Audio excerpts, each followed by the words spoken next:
message हम करबोगे गे छोड़ी हम फोन करबोगे मैसेज हम करबोगे गे छोड़ी हम फोन करबोगे यदि रात के तोरा मन जे तो सुनो हो करबोगे यदि रात के तोरा मन जे तो वीडियो कॉलिंग करबोगे देना देना देना गे देना एक बेरी छौरी देना देना देना देना गे देना अपन मोबाइल नंबर देना मैसेज हम करबोगे गे छोड़ी हम फोन करबोगे मैसेज हम करबोगे गे छोड़ी हम फोन करबोगे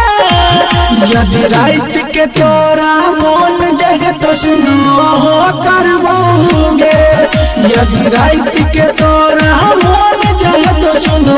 हो करबोगे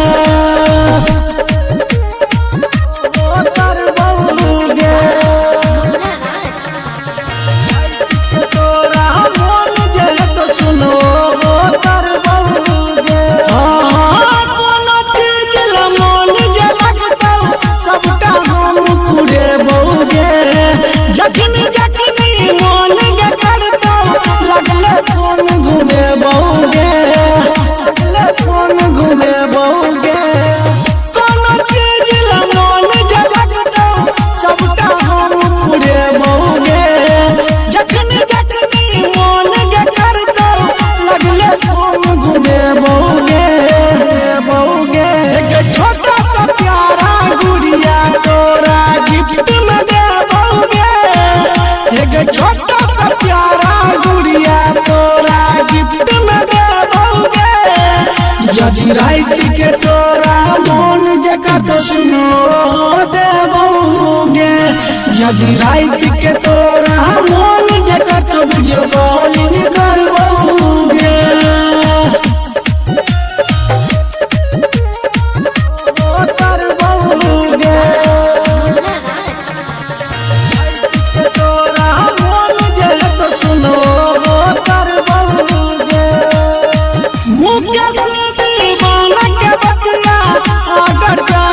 मन में गे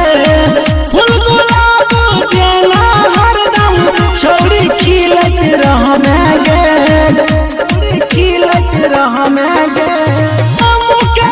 दीवाना के बतिया अगर जादी मन में गे फूल गुलाब जेना हरदम छोड़ी खिलल रह में गे चंदन घुमा दे तो सगरो सार करा दे तो रोहित घुमा दे तो सगरो सार करा दे तो